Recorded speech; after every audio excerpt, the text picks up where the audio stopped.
Assalamualaikum warahmatullahi wabarakatuh. Selamat datang kembali di channel Om Riz Official. Untuk kisah kali ini ada sebuah cerita yang berjudul Akibat Tidak Percaya Gaib.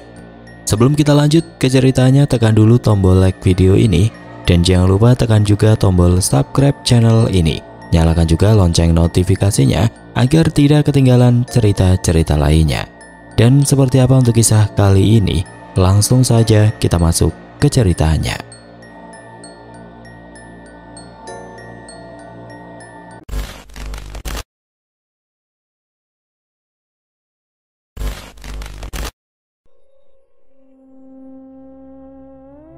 Jakarta, malam yang sibuk. Lampu-lampu neon di sepanjang Sudirman kerlap-kerlip, mencerminkan ambisi kota yang tidak pernah tidur. Di sebuah CO Walking Space di bilangan Kuningan, Rendra Pratama, pria 27 tahun dengan kemeja flanel rapi dan laptop terbuka di depannya, mengetik dengan kecepatan yang hampir mekanis. Matanya tajam, fokus pada spreadsheet proyeksi keuangan startupnya yang sedang naik daun. Rendra adalah lulusan terbaik teknik sipil di universitas ternama di Bandung. Otaknya dipenuhi angka, data, dan logika. Baginya, dunia ini hitam putih, ada fakta dan ada hayalan. Di sudut ruangan, Denny, sahabatnya sejak SMA, duduk santai sambil menyeruput es kopi susu. Berbeda dengan Rendra, Denny adalah tipe yang lebih santai, dengan kaos band favoritnya dan rambut sedikit acak-acakan. Ia selalu punya cerita-cerita aneh tentang hal-hal gaib yang ia dengar dari kampung halamannya di Banyuwangi. Malam itu Denny mulai lagi kebiasaannya menceritakan kisah mistis.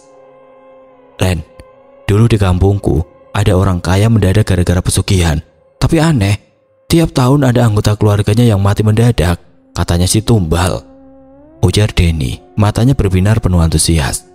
Rendra mendengus, jari-jarinya berhenti mengetik. "Den, berhenti dong dengan cerita omong kosong itu. Pesugihan, tumbal, itu cuma alasan orang malas yang gak mau kerja keras. Dunia ini berjalan pakai logika, bukan mantra atau kemenyan." Suaranya tajam penuh ejekan yang tidak disembunyikan. Denny tersenyum kecil, sudah terbiasa dengan skeptisismenya. "Lo terlalu kaku, Ren. Dunia ini gak cuma hitungan dan data. Ada hal-hal yang gak bisa lo ukur pakai rumus." Rendra memutar bola matanya, lalu menutup laptop dengan gerakan tegas. "Denny, dengar, kemiskinan itu soal kurang skill, kurang effort, atau kurang strategi. Bukan karena jin atau kutukan. Kalau orang-orang di kampungmu lebih rajin sekolah daripada ke dukun, mungkin hidup mereka nggak begitu-begitu aja." Nada suaranya penuh keyakinan, tapi ada sedikit arogansi yang membuat Denny menggeleng pelan. Malam semakin larut dan suasana CO Walking Space mulai sepi. Di luar jendela hujan gerimis mulai turun, menciptakan suara gemercik yang lembut, namun entah kenapa terasa menyeramkan. Denny mencondongkan tubuhnya ke arah Rendra. Suaranya menurun jadi berbisik. "Ren, lo pernah merinding gak sih? Maksudku, pernah gak lo ngerasa ada yang ngeliatin lo dari belakang, padahal lo tahu kamar lo kosong?" Rendra tertawa keras. Suaranya menggema di ruangan yang kini hanya ditemani beberapa orang di meja lain. "Merinding? Itu cuma respon tubuh gara-gara suhu dingin atau sugesti, Den. Otak manusia gampang ketipu. Lu baca buku psikologi dasar deh, biar gak gampang percaya tahayul." Namun di balik tawanya ada momen singkat ketika Rendra merasa bulu kuduknya berdiri. Ia mengabaikannya, menyalakan angin malam yang masuk lewat celah jendela, tapi di sudut matanya, ia seperti melihat bayangan gelap melintas di kaca jendela. Hanya sekilas, tapi cukup membuat jantungnya berdetak lebih kencang. "Hanya imajinasi," gumamnya dalam hati, memaksakan logikanya tetap bertahta. Denny menghela nafas, tahu bahwa temannya tidak akan goyah malam ini.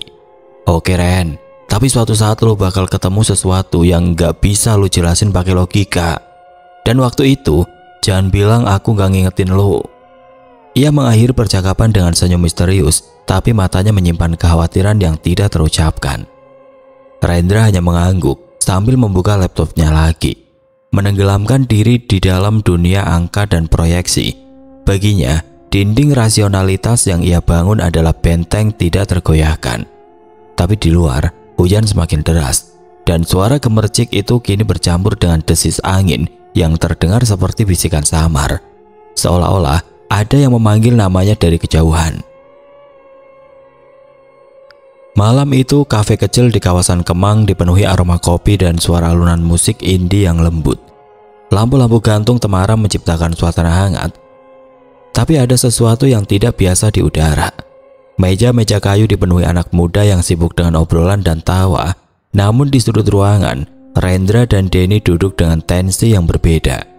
Di depan mereka 2 gelas kopi hitam sudah mulai dingin. Uapnya lenyap di udara malam Jakarta yang lembab. Denny dengan kaos polos dan topi kupluk yang sedikit miring menatap Rendra dengan ekspresi setengah serius, setengah menantang. "Ren, lo terlalu kaku dengan logika lo itu. Dunia nggak sesimpel spreadsheet Excel lo," kata Denny, mengadu kopinya meski sudah tidak beruap. "Ada hal-hal yang gak bisa lo ukur, gak bisa lo masukin ke rumus. Lo gak percaya dunia gaib, tapi apa lo berani buktikan kalau itu cuma omong kosong?" Rendra yang sedang menyandarkan tubuhnya di kursi dengan tangan disilangkan mendengus pelan. Matanya menyipit, penuh ejekan. "Den, lu serius? Buang-buang waktu. Aku lebih baik ngerjain proposal proyekku ketimbang dengerin cerita hantu lo. Apa untungnya buatku?" Suaranya dingin, tapi ada nada superior yang tidak bisa disembunyikan, seperti biasa. Denny tersenyum licik, tahu persis tombol mana yang harus ditekan untuk memancing sahabatnya. Ia mencondongkan tubuh ke depan. Suaranya menurun jadi berbisik, seolah tidak ingin orang di meja sebelah mendengar. Jadi si insinyur paling rasional se-Jakarta yang selalu bilang gak takut apa-apa, ternyata penutup telinga kalau soal hal-hal di luar zona nyamannya. "Cemen Ren, lu takut apa? Takut logika lu goyah?" Ejekannya menggantung di udara, disertai senyuman mengejek yang tahu benar akan mengena. Wajah Rendra memerah. Ia membenci ketika egonya disentuh, apalagi oleh Denny yang selalu berhasil memancingnya. Ia menegakkan tubuh, menatap Denny dengan mata menyala. "Lo bilang aku takut? Hah? Baik Den, aku terima tantangan lo. Bawa aku kemanapun, lakukan ritual konyol apapun. Aku bakal buktikan itu cuma sandiwara murahan." Suaranya keras, cukup untuk membuat beberapa kepala di kafe menoleh. Ia tidak peduli. Ini bukan lagi soal membuktikan Denny salah, tapi soal mempertahankan harga dirinya sebagai pria yang tidak pernah goyah oleh tahayul. Denny mengangguk, tapi ada ikatan kekhawatiran di matanya yang tidak terbaca oleh Rendra. "Oke, deal. Besok malam, aku bawa lo ke suatu tempat. Cuma bukti keberanian lo. Gak usah bawa kalkulator atau laptop lo. Cukup nyali."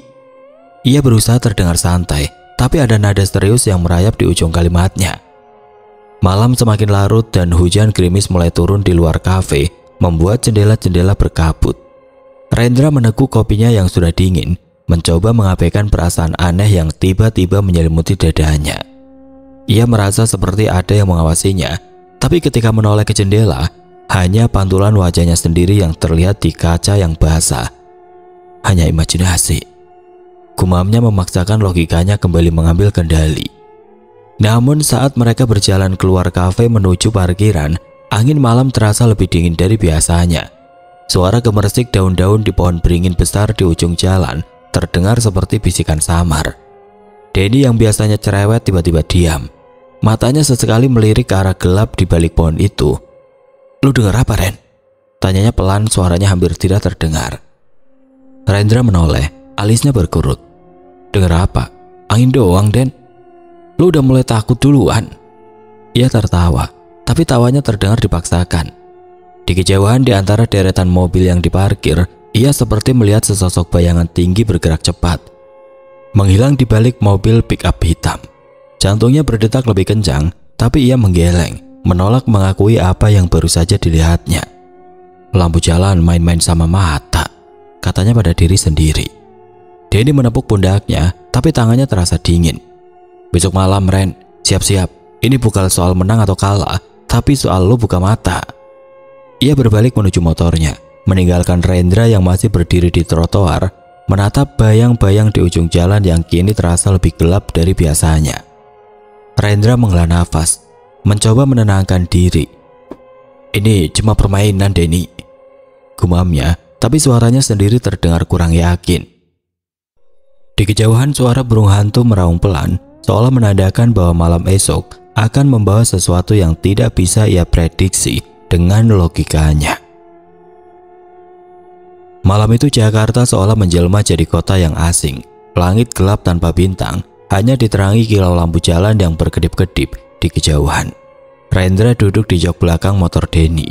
Jaketnya menempel ketat di tubuhnya karena angin malam yang dingin. Mereka melaju menuju pinggiran kota, melewati jalanan sepi di kawasan Cakung yang dipenuhi gudang-gudang tua dan pohon-pohon besar yang menjulang seperti bayangan raksasa. Suara mesin motor bercampur dengan derit serangga malam menciptakan simfoni yang membuat bulu kuduk Rendra berdiri. Meski ia berusaha keras mengabaikannya. "Dan, ini beneran tempatnya? Jauh banget, kayak masuk ke film horor," canda Rendra, tapi suaranya sedikit bergetar. Ia menatap ke samping, ke arah sawah gelap yang terhampar di sisi jalan. Cahaya lampu motor hanya mampu menerangi beberapa meter ke depan, dan di kejauhan kabut tipis mulai merayap, membuat suasana semakin mencekam. Denny tidak menjawab langsung. Wajahnya yang biasanya ceria kini tegang, tangannya mencengkeram stang motor lebih erat. "Sabar Ren, bentar lagi sampai. Lu cuma perlu ikut apa yang dikatain, gak usah banyak tanya," jawabnya singkat. Suaranya rendah, seolah tidak ingin mengganggu keheningan malam. Akhirnya motor berhenti di depan sebuah gubuk tua yang nyaris roboh, tersembunyi di balik rumpun bambu yang bergoyang pelan ditiup angin. Atap sengnya berkarat, dinding kayunya penuh lumut, dan bau kemenyan yang menyengat langsung menusuk hidung. Rendra turun dari motor, matanya menyipit mencoba menyesuaikan diri dengan kegelapan. "Ini tempatnya? Serius Den? Kayak sarang hantu," katanya, mencoba menutupi rasa tidak nyaman dengan nada sarkastik. Pintu gubuk terbuka pelan, mengeluarkan suara derit yang menusuk telinga. Dari dalam muncul seorang pria tua bertubuh kurus dengan pakaian serba hitam. Wajahnya keras, matanya tajam seperti elang, dan kulitnya pucat seolah jarang tersentuh matahari. "Selamat malam anak muda," sapanya dengan suara serak yang terdengar seperti bisikan angin. "Aku Ki Lurah, masuklah." Rendra menoleh ke Denny, alisnya terangkat. "Ini dukun lo? Beneran kayak aktor film horor jadul," bisiknya, tapi Denny hanya mengangguk kaku. Mendesaknya masuk. Di dalam gubuk suasana semakin mencekam. Lilin-lilin kecil menyala di sudut ruangan, menciptakan bayangan-bayangan aneh yang menari-nari di dinding. Di tengah ruangan ada meja kecil dengan wadah tembaga berisi air, dikelilingi bunga-bunga layu dan sesuatu yang tampak seperti tulang kecil. Rendra tidak mau tahu itu apa. Ritual dimulai. Ki Lurah meminta Rendra duduk bersila di lantai tanah yang dingin, menghadap wadah air itu. "Ucapkan apa yang aku katakan, dan jangan berhenti menatap air ini," perintahnya. Suaranya datar namun penuh otoritas. Rendra mendengus, mengikuti perintah dengan setengah hati. Mulutnya menggumamkan mantra dalam bahasa Jawa kuno yang terdengar asing dan kaku di lidahnya. "Ini cuma drama," pikirnya, mencoba menenangkan detak jantungnya yang mulai tidak beraturan. Tiba-tiba Denny yang duduk di sampingnya meraih lengannya dengan keras. Wajahnya pucat pasi, matanya melebar ketakutan. "Ren, stop, hentikan," bisiknya panik. Suaranya gemetar. "Aku baru dengar dari tetangga tadi pas lo ke toilet. Ini bukan ritual biasa Ren, ini pesugihan. Ada tumbal, kita harus pergi sekarang." Tangannya dingin seperti es, mencengkeram lengan Rendra hingga terasa sakit. Rendra menoleh, wajahnya masih dipenuhi ejekan. "Tumbal? Den, lu ketakutan cuma gara-gara bau kemenyan sama suasana horor ini? Grow up." Ia menarik lengannya, menatap Ki Lurah dengan senyum menantang. "Lanjutkan Ki, aku mau lihat sampai mana sandiwara ini berjalan." Egonya mengambil alih, menutup semua logika yang seharusnya memperingatkannya. Ia bahkan mengucapkan janji yang Ki Lurah suruh, kalimat-kalimat aneh yang terasa konyol di telinganya, tapi entah kenapa membuat udara di ruangan terasa lebih berat. Saat ritual selesai, Rendra berdiri, tertawa keras. "Puas Den, gak ada jin, gak ada setan, cuma bau kemenyan sama omong kosong." Namun saat ia melangkah keluar gubuk, angin malam terasa lebih dingin, dan suara serangga tiba-tiba terhenti. Di kejauhan di balik rumpun bambu, ia seperti mendengar tawa pelan, bukan manusiawi, yang membuat jantungnya hampir berhenti. Ia menoleh tapi tidak ada apa-apa selain kegelapan. Denny menatapnya dengan wajah penuh ketakutan, tapi Rendra hanya menggeleng. memaksakan senyum, hanya angin. Hari-hari setelah ritual di gubuk tua Kilura berlalu seperti mimpi yang terlalu indah untuk dipercaya. Rendra kembali ke rutinitasnya di Jakarta. Tenggelam dalam tumpukan pekerjaan dan ambisi startupnya. Malam itu, ia masih tertawa mengenang wajah pucat Denny dan aroma kemenyan yang menyengat. Lelucon murahan, gumamnya sambil mengetik di laptopnya. Di apartemen minimalisnya di kawasan SCBD. Jendela besar di sampingnya memamerkan gemerlap lampu kota, mencerminkan keyakinannya bahwa dunia ini berputar pada kerja keras dan logika, bukan mantra atau jin. Namun seminggu setelah malam itu sesuatu yang tidak terduga terjadi. Rendra mendapat telepon dari klien besar, sebuah perusahaan properti multinasional yang tiba-tiba memilih startup kecilnya untuk proyek pembangunan tower mewah di Jakarta Pusat. Ini gak masuk akal, katanya pada dirinya sendiri, menatap email kontrak bernilai miliaran rupiah di layar laptopnya. Perusahaan raksasa lain yang lebih mapan seharusnya jadi kandidat utama. Tapi entah bagaimana Rendra memenangkan tender itu tanpa perjuangan berarti. Mungkin aku memang seberuntung ini, pikirnya mencoba menjelaskan keajaiban itu dengan logika. Kesuksesan terus mengalir seperti air bah. Telepon Rendra tidak pernah sepi. Investor asing di Singapura dan Dubai menghubunginya, menawarkan suntikan dana yang tidak pernah ia bayangkan. Dalam hitungan bulan, startupnya yang tadinya hanya beroperasi dari CO Working, kini punya kantor sendiri di gedung pencakar langit. Rekening banknya membengkak. Ia membeli apartemen mewah di Pantai Indah Kapuk, dan mobil sport merah mengkilap kini terparkir di garasinya. Ini hasil kerja keras aku, katanya pada Denny saat mereka bertemu lagi di kafe langganan mereka di Kemang. Suaranya penuh kebanggaan. Denny yang masih tampak gelisah sejak malam di gubuk itu hanya mengangguk lemas. Ren, lu gak merasa aneh? Semua ini terlalu cepat. Lu gak inget apa yang kita lakuin di tempat Kilura? Suaranya pelan, tapi ada nada ketakutan yang tidak bisa disembunyikan. Matanya melirik ke sudut kafe, seolah mencari sesuatu di balik bayangan. Rendra tertawa keras, menarik perhatian beberapa pengunjung kafe. Den, lo masih percaya dongeng itu? Ini bukan karena ritual konyol lo. Ini karena aku kerja siang malam, ngejar meeting, bikin proposal. Lo pikir jin ngetik kode buatku? Atau setan yang bikin presentasi PowerPoint? Nada suaranya penuh ejekan. Tapi ada secerca keraguan di hatinya yang ia kubur dalam-dalam.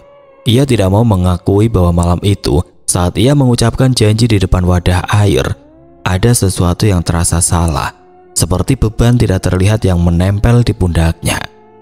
Malam itu setelah berpisah dengan Denny, Rendra pulang ke apartemen barunya. Ia berdiri di balkon, menatap lampu-lampu kota yang berkilau di bawah. Tapi suasana malam terasa berbeda. Angin yang bertiup terasa lebih dingin, membawa aroma samar kemenyan yang entah dari mana asalnya. Ia menoleh ke belakang, merasa ada yang mengawasinya dari dalam apartemen yang gelap. Tapi ketika ia masuk dan menyalakan lampu, bayangan di cermin kamar mandi seolah bergerak lebih lambat dari pantulannya sendiri. Jantungnya berdetak kencang, tapi ia menggeleng, memaksakan logika mengambil alih. Lampu neon yang buruk, katanya meski tangannya sedikit gemetar saat mematikan lampu. Denny di sisi lain tidak bisa tidur malam itu. Di kamar kontrakannya yang sederhana di Tebet, ia terbangun oleh suara ketukan pelan di jendela. Ketukan itu teratur, seperti seseorang mengetuk dengan kuku panjang. Ia bangun, jantungnya berdegup kencang. Tapi saat ia membuka gorden, tidak ada apa-apa di luar. Hanya kegelapan dan pohon pisang yang bergoyang pelan di halaman. Ren, apa yang kita lakuin? Wajahnya pucat. Ia tahu sesuatu yang mereka bangunkan di gubuk tua itu belum selesai dengan mereka. Rendra di apartemennya tidak tahu bahwa kekayaannya yang tiba-tiba bukan sekedar keberuntungan. Di sudut hatinya, ada bisikan kecil yang ia tolak mentah-mentah. Bisikan yang mengingatkannya pada janji yang ia ucapkan di hadapan Kilura. Malam itu saat ia tertidur, ia bermimpi tentang wadah air di gubuk tua itu. Airnya berubah hitam, dan dari dalamnya sepasang mata merah menatapnya penuh dendam. Kekayaan Rendra terus meroket, seperti roket yang tidak kenal hambatan. Dalam waktu 6 bulan sejak malam di gubuk Kilura, ia sudah memiliki 3 properti mewah di Jakarta dan Bali.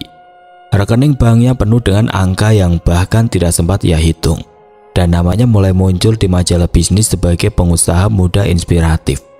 Di kantornya yang baru, dengan pemandangan Monas dari jendela kaca lebar, Rendra merasa berada di puncak dunia.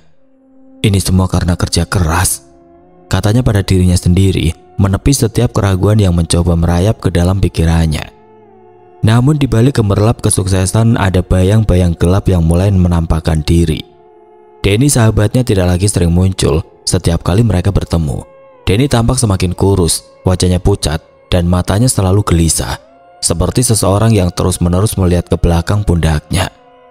Ren, lu gak ngerasa apa-apa? Maksudmu setelah malam itu? Tanya Denny suatu sore di kafe langganan mereka. Suaranya rendah, hampir berbisik, seolah takut dinding-dinding kafe bisa mendengar. Aku gak bisa tidur, Ren. Tiap malam ada suara ketukan di jendela. Kadang aku dengar seseorang menyebut nama aku, tapi gak ada siapa-siapa. Rendra mendengus menggelengkan kepala. Den, lo terlalu banyak nonton film horor. Itu cuma sugesti. Lo stres. Mungkin karena kerjaan lo gak sebagus aku, katanya dengan nada setengah bercanda. Tapi ada nada meremehkan yang membuat Denny menunduk. Fokus aja kerja, Den. Gak usah mikirin hal-hal yang gak ada. Namun di dalam hati Rendra ada perasaan tidak nyaman yang ia tolak mentah-mentah.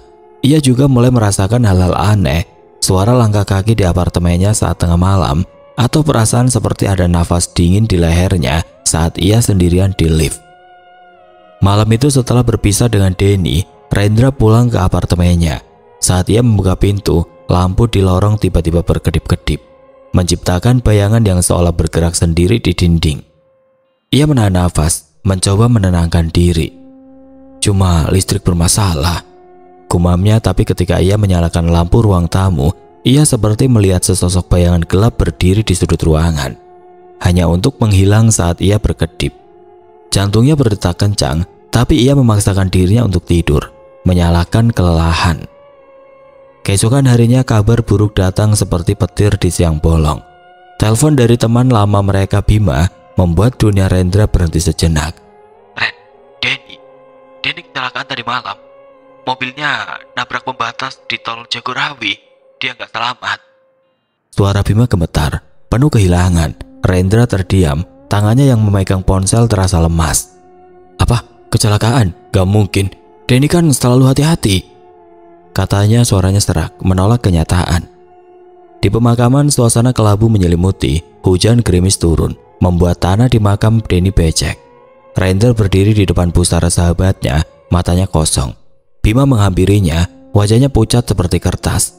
Ren, aku harus bilang sesuatu, bisik Bima, suaranya bergetar. Sebelum kecelakaan, Denny cerita ke aku. Dia bilang dia nyesel bawa lo ke Kilura. Katanya dukun itu minta tumbal, orang terdekat. Ren, aku takut ini bayaran dari ritual itu. Matanya penuh ketakutan, tapi Rendra menatapnya dengan amarah.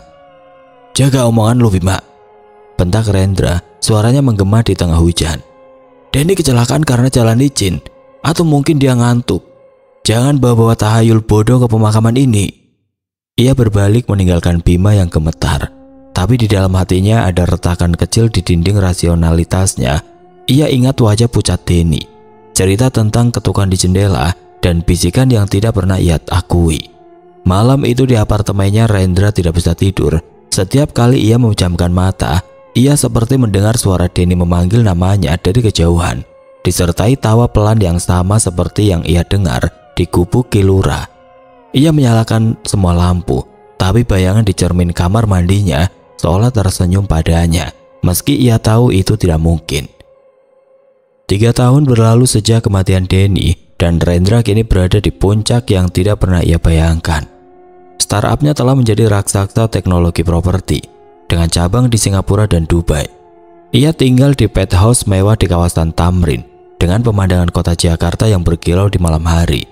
Mobil-mobil sport berjejer di garasinya, dan ia sering diundang sebagai pembicara di acara-acara bisnis bergengsi. Dunia seolah tunduk padanya, namun di balik semua itu ada kekosongan yang menggerogoti hatinya. Kematian Denny masih menghantuinya, meski ia terus menyangkal kaitannya dengan malam di gubuk Kilura. Rendra semakin keras kepala. membangun benteng rasionalitas yang lebih kokoh. Ia menolak setiap cerita mistis, menganggapnya sebagai kelemahan pikiran. Namun keanehan-keanehan kecil terus terjadi.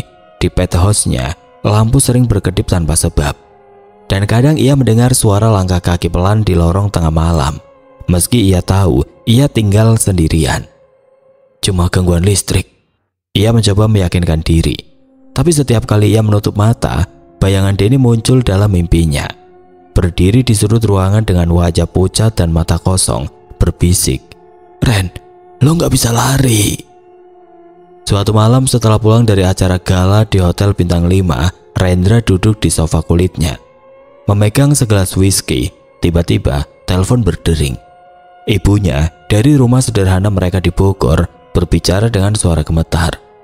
"Rendra, ayahmu tiba-tiba jatuh sakit. Dokter bilang gak ada penyakit yang jelas, tapi dia lemas, nak. Dan ibu lihat sesuatu semalam." Suara ibunya terputus-putus penuh ketakutan.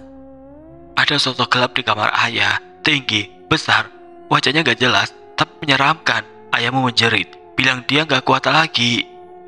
Rendra merasa dadanya sesak. "Bu, tenang, itu cuma halusinasi. Ayah mungkin kelelahan, aku pulang besok. Bawa ayah ke dokter terbaik," katanya berusaha menenangkan ibunya, juga dirinya sendiri. Tapi setelah menutup telepon, ia tidak bisa mengelak dari perasaan dingin yang merayap di tulang punggungnya. Ia teringat kata-kata Bima di pemakaman Denny, orang terdekat. Denny sudah pergi, sekarang ayahnya. Keesokan harinya Rendra tiba di rumah orang tuanya di Bogor. Ayahnya yang biasanya sehat dan ceria, kini terbaring lemah di ranjang. Wajahnya pucat seperti kertas. "Ren, aku ngerasa ada yang narik-narik aku tiap malam," bisik ayahnya. Suaranya lemah. Rendra menelan ludah, mencoba tetap rasional. "Ayah, itu cuma mimpi buruk. Kita ke rumah sakit sekarang." Tapi saat ia membantu ayahnya berdiri, ia melihat bayangan gelap melintas di cermin kamar. Hanya sekilas, tapi cukup membuat jantungnya hampir berhenti. Ia menoleh, tapi tidak ada apa-apa. Malam itu tragedi menyerang. Ayahnya meninggal dunia secara tiba-tiba, tanpa gejala medis yang jelas. Dokter hanya menggeleng, menyebutnya serangan jantung mendadak. Rendra duduk di samping ibunya yang menangis terseduh, matanya kosong. Di sudut ruangan ia seperti mendengar tawa pelan yang sama seperti di gubuk Kilura. Dingin dan bukan manusiawi. Ini nggak mungkin kebetulan. Untuk pertama kalinya meragukan benteng logikanya. Denny, sekarang ayahnya, dua orang terdekat yang pergi dengan cara tidak wajar. Ia teringat janji yang ia ucapkan di depan wadah air. Kalimat-kalimat yang dulu ia anggap lelucon, kini setiap kata itu terasa seperti belenggu yang mengikat jiwanya. Malam itu di rumah Bogor yang sunyi, Rendra tidak bisa tidur. Angin malam bertiup kencang, membuat jendela-jendela berderit. Di kejauhan ia mendengar suara seperti kuku mencakar kayu, pelan tapi teratur, seolah ada yang menunggunya di luar. Ia bangun, menyalakan lampu, tapi sesuatu itu berhenti. Namun saat ia memandang ke jendela, bayangan hitam besar berdiri di halaman. Matanya merah menyala, menatap langsung ke arahnya. Rendra tersentak. Jantungnya berdegup kencang, ia berkedip, dan bayangan itu lenyap. "Aku capek, cuma halusinasi." Tapi suaranya sendiri terdengar tidak yakin. Dinding rasionalitasnya mulai retak, dan ketakutan yang dingin mulai merasuki hatinya. Kematian ayahnya menjadi pukulan telak bagi Rendra, seperti palu yang menghantam dinding rasionalitas yang selama ini ia junjung. Kekayaannya yang dulu ia banggakan sebagai hasil kerja keras, kini terasa seperti racun yang merembes ke dalam hidupnya. Setiap malam, ia terbangun oleh mimpi yang sama. Wadah air di gubuk Kilura dengan air yang berubah hitam dan sepasang mata merah yang menatapnya penuh dendam.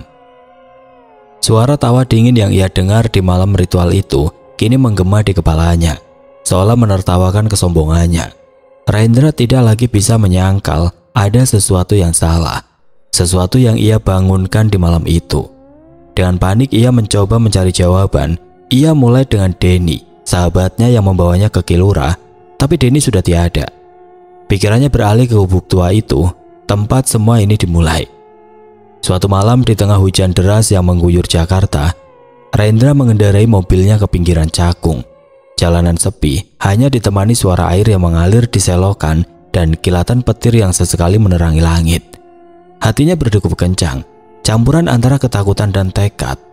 Aku harus akhiri ini. Tangannya mencengkram setir hingga buku-buku jarinya memutih. Namun saat tiba di lokasi gubuk Kilura, ia terpaku. Gubuk itu kini hanya reruntuhan, dinding kayunya lapuk, atap sengnya ambruk, dan rumpun bambu di sekitarnya tampak lebih gelap, seperti menelan cahaya. Bau kemenyan masih samar tercium, tapi kini bercampur dengan aroma tanah basah dan sesuatu yang busuk. Rendra turun dari mobil. Senter di tangannya gemetar menerangi kegelapan. Kilura! Suaranya tenggelam oleh deru hujan. Tidak ada jawaban, hanya suara angin yang terdengar seperti bisikan pelan memanggil namanya. Ia mendekati reruntuhan berharap menemukan petunjuk apapun. Di dalam, ia menemukan sisa-sisa lilin yang meleleh dan wadah tembaga yang kini berkarat, tapi tidak ada tanda-tanda Kilura. Dengan putus asa, ia mengetuk pintu rumah tetangga terdekat, sebuah warung kecil yang hampir tutup. Pemilik warung, seorang ibu tua, menatap Rendra dengan curiga. Kilura, dia meninggal beberapa bulan lalu, nak. Tiba-tiba, gak ada yang tahu kenapa, gak ada keluarga, gak ada catatan. Gubuk itu dibiarkan kosong, katanya angker.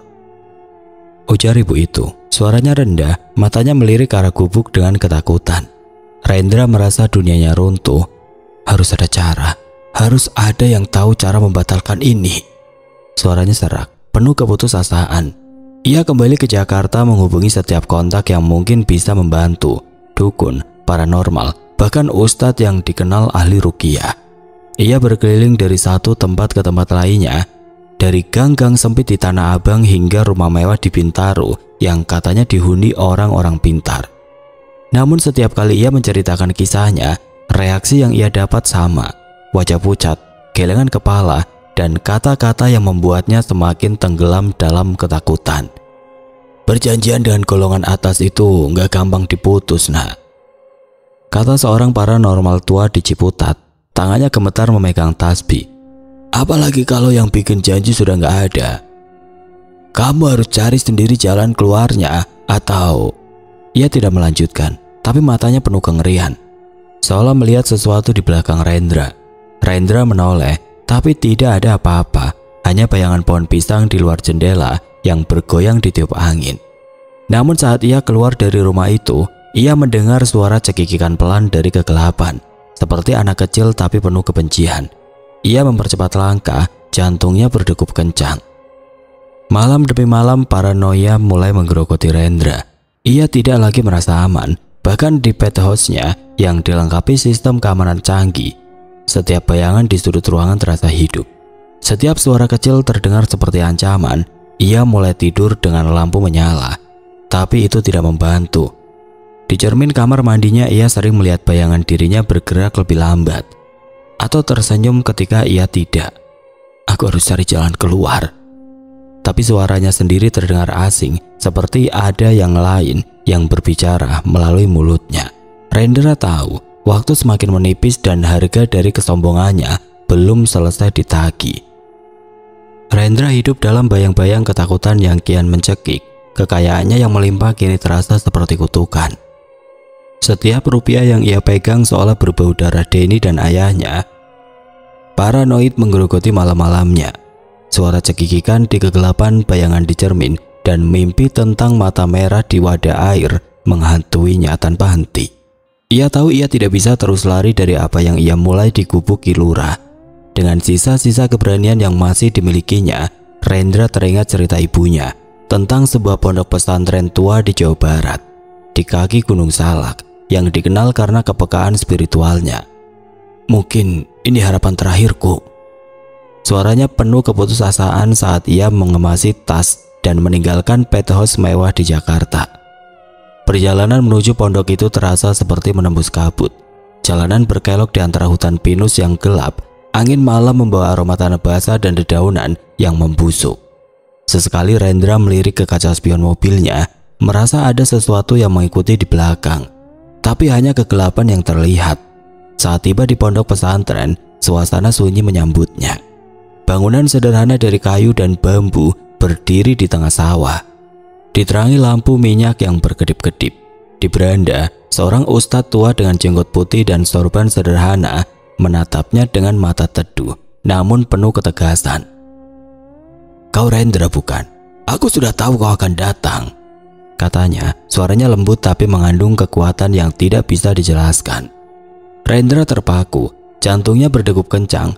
"Ustadz, saya nggak tahu harus mulai dari mana," katanya. Suaranya pecah. Air mata yang selama ini ia tahan akhirnya tumpah. Ia menceritakan semuanya.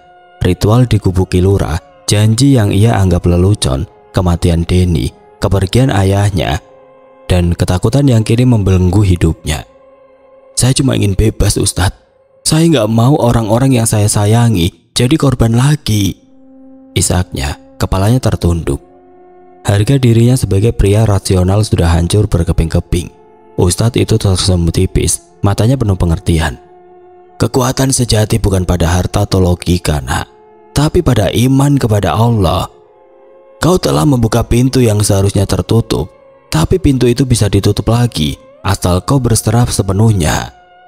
Ia menggenggam tangan Rendra yang terasa dingin dan gemetar. "Malam ini kita akan hadapi apa yang kau ikat, tapi bersiaplah, ini tidak akan mudah." Malam itu di ruangan kecil di dalam pondok, Rendra duduk di atas tikar pandan yang sederhana. Bau kemenyan dari masa lalunya digantikan oleh aroma wangi kayu cendana yang menenangkan. Namun ketegangan di udara terasa nyata. Ustadz itu mulai membaca ayat-ayat Al-Quran dengan suara yang dalam dan penuh wibawa. Cahaya lampu minyak di sudut ruangan berkedip-kedip, menciptakan bayangan yang seolah hidup di dinding kayu. Rendra merasa dadanya sesak, seperti ada beban tidak terlihat yang menekannya. "Ustadz, saya takut," bisiknya. Suaranya hampir tidak terdengar. Ustadz itu menatapnya tajam. "Takut itu wajar, nak. Tapi yang kau hadapi bukan hanya makhluk, melainkan dosa kesombonganmu sendiri. Berpeganglah pada Allah." Ia melanjutkan bacaan. Suaranya semakin keras, menggema di ruangan kecil itu. Tiba-tiba angin kencang bertiup dari luar, membuat jendela-jendela kayu berderit keras. Rendra mendengar suara cekikikan yang dulu ia dengar di Gubuk Kilura, kini lebih keras, lebih jahat. Di sudut matanya, ia melihat bayangan hitam besar bergerak cepat di dinding. Matanya merah menyala, menatap langsung ke arahnya. "Kau milikku, Rendra." Suara itu menggema, bukan dari luar, tapi dari dalam kepalanya sendiri. Rendra menjerit, tubuhnya gemetar, tapi Ustadz itu memegang pundaknya dengan kuat. "Tahan, nak, jangan lepaskan imanmu," teriaknya. Suaranya menembus kegelapan. Malam itu menjadi pertarungan antara keyakinan dan ketakutan. Rendra tahu ini adalah kesempatan terakhirnya untuk memutus belenggu yang ia ciptakan sendiri. Tapi di luar pondok, suara cakar di kayu dan bisikan jahat terus mengintai, seolah menunggu ia menyerah. Malam di pondok pesantren tua itu terasa seperti berada di ujung dunia. Ruangan kecil tempat Rendra dan Ustadz berada dipenuhi aroma kayu cendana, namun udara terasa berat, seolah dipenuhi kehadiran yang tidak terlihat. Cahaya lampu minyak berkedip-kedip, menciptakan bayangan yang menari-nari di dinding kayu, seolah-olah menyaksikan pertarungan yang akan segera terjadi. Rendra duduk bersila di atas tikar pandan, tubuhnya gemetar, keringat dingin membasahi dahinya. Ustadz di depannya, dengan sorban sederhana dan tasbih di tangan, memulai proses ruqyah dengan suara yang tenang, namun penuh wibawa, membaca ayat-ayat Al-Quran yang menggema di ruangan kecil itu. "Ya Allah, lindungi hamba-Mu dari kejahatan yang nyata dan tersembunyi." Doa Ustadz, suaranya seperti benteng yang kokoh. Rendra mencoba fokus pada kata-kata itu, tapi dadanya terasa semakin serak, seperti ada tangan tidak terlihat yang mencengkeram jantungnya. "Ustadz, saya nggak kuat." Suaranya pecah, penuh ketakutan. Matanya liar melirik ke sudut-sudut ruangan yang kini terasa semakin gelap. "Pegang imanmu, nak. Yang kau hadapi bukan sekedar makhluk, tapi cerminan kesombonganmu sendiri. Serahkan semua pada Allah." Bacaan ayat-ayat suci semakin keras, mengguncang udara. Tiba-tiba angin kencang menderu dari luar, membuat jendela kayu berderit keras seolah ingin roboh. Suara cekikikan jahat yang dulu Rendra dengar di Gubuk Kilura kembali bergema. Kini lebih keras, lebih penuh kebencian, seolah datang dari segala arah. Rendra menjerit saat tubuhnya tiba-tiba terasa berat, seperti ditindih beban tidak terlihat. Matanya melebar ketika ia melihat bayangan hitam besar muncul di sudut ruangan, lebih jelas dari sebelumnya. Sosok itu tinggi, dengan mata merah menyala dan wajah yang kabur namun menyeramkan, seperti asap yang membentuk ekspresi dendam. "Kau pikir bisa lepas dariku, Rendra?" Suara itu menggelegar, bukan dari luar tapi dari dalam kepalanya, mengguncang setiap serat tubuhnya. Tiba-tiba suaranya sendiri berubah, mengeluarkan makian dalam bahasa yang tidak ia kenali, kasar dan penuh kemarahan. "Berhenti, lepaskan aku!" teriaknya, tapi suara itu bukan miliknya lagi. Ustadz tidak goyah, ia mempercepat bacaan, tangannya menggenggam tasbih erat-erat. "Keluar wahai makhluk terkutuk, tinggalkan hamba Allah ini!" Suaranya menggema seperti guntur. Rendra merasakan sakit yang luar biasa di dada dan kepalanya, seolah ada cakar dingin yang mencoba menarik jiwanya keluar. Ia melihat kilasan gambar di pikirannya, Denny dengan wajah pucat di mobilnya yang hancur, ayahnya terbaring lemas dengan sosok gelap di sisinya, dan wadah air di gubuk Kilura yang kini berisi darah. "Tidak, aku gak mau lagi." Tiba-tiba ruangan terasa membeku, lampu minyak padam seketika, meninggalkan mereka dalam kegelapan total. Suara cekikikan berubah menjadi raungan yang memekakan, dan Rendra merasa tubuhnya terangkat beberapa inci dari tikar, seolah ditarik oleh kekuatan tidak terlihat. "Ustadz, tolong!" Suaranya penuh keputusasaan. Ustadz meraih pundaknya, tangannya kuat meski tubuhnya rentah. "Bacalah Rendra, ucapkan taubatmu." Dengan sisa-sisa tenaga Rendra mengikuti, mengucapkan istighfar dengan suara gemetar. "Astagfirullah, ya Allah, ampuni aku." Setelah perjuangan yang terasa seperti berjam-jam, raungan itu melemah. Cahaya lampu minyak perlahan menyala kembali, dan udara yang tadinya berat mulai terasa ringan. Sosok gelap itu lenyap, tapi Rendra jatuh lemas ke lantai. Nafasnya tersengal, tubuhnya basah keringat. Ustadz menatapnya dengan penuh kasih, meski wajahnya pucat karena kelelahan. "Kau sudah melewati bagian terburuk, nak. Tapi perjuanganmu belum selesai. Taubatmu harus tulus." Suaranya lembut namun tegas. Rendra hanya bisa mengangguk. Tubuhnya masih gemetar. Di luar angin berhenti bertiup, tapi suara cakar di kayu masih terdengar samar, seolah mengingatkannya bahwa pertarungan ini belum sepenuhnya usai. Rendra terbaring lemas di atas tikar pandan, tubuhnya basah keringat, nafasnya tersegal seperti baru saja lari dari kematian. Ruangan kecil di pondok pesantren itu kini terasa lebih ringan. Aroma cendana menggantikan udara berat yang tadi menyesakan. Cahaya lampu minyak kembali menyala stabil, tapi bayang-bayang di dinding masih terasa hidup. Di sudut mata Rendra, Ustadz duduk di sampingnya. Wajahnya pucat namun mata teduhnya penuh kekuatan. "Kau sudah melihat kebenaran, nak," katanya pelan, suaranya seperti angin sejuk di tengah badai. "Dunia gaib itu nyata, sebagaimana dosa dan taubatmu juga nyata. Sekarang pilihan ada di tanganmu." Rendra mengangguk lemas, air mata masih mengalir di pipinya. Untuk pertama kalinya ia tidak lagi memaksakan logika untuk menjelaskan apa yang ia alami. Malam itu di tengah ruqyah yang mengguncang jiwanya, ia merasakan cengkraman dingin sosok gelap itu. Mendengar raungannya dan melihat mata merah yang penuh dendam, itu bukan halusinasi, bukan kelelahan, bukan pola trik lampu. Itu nyata, dan kebenaran itu menghantamnya lebih keras daripada apapun yang pernah ia pelajari di bangku kuliah. "Ustadz, saya salah, saya sombong." Suaranya pecah. "Denny, ayah, mereka pergi karena saya. Apa yang harus saya lakukan sekarang?" Ustadz menggenggam tangannya, memberikan kehangatan yang kontras dengan dinginnya ketakutan Rendra. "Taubatmu harus lurus, nak. Lepaskan apa yang kau dapat dari perjanjian itu. Harta itu bukan milikmu, itu belenggu. Dan yang terpenting berlindunglah hanya kepada Allah." Ia menyerahkan tasbih kayu sederhana ke tangan Rendra. "Ini bukan sekedar benda.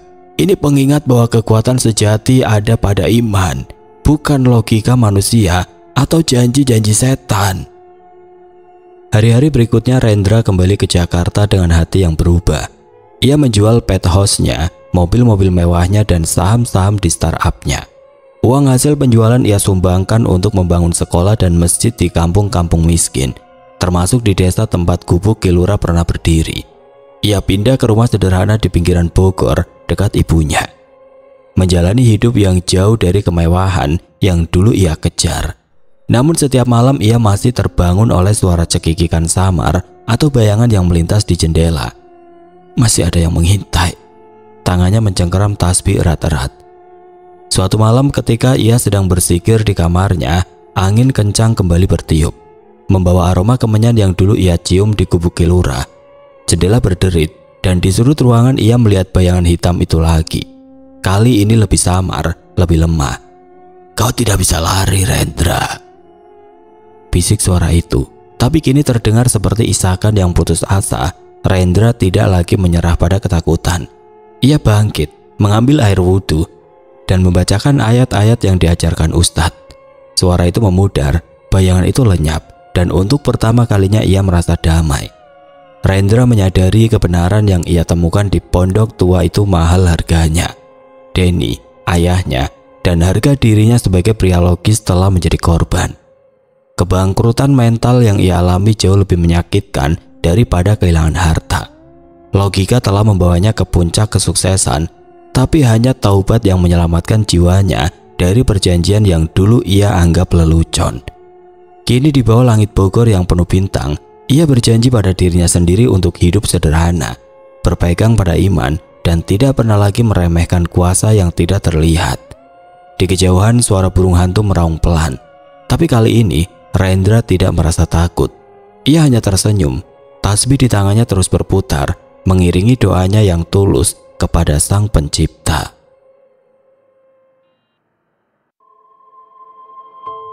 Oke teman-teman, sekian untuk kisah kali ini. Bagaimana menurut kalian tentang kisah ini? Tulis komentar kalian di kolom komentar.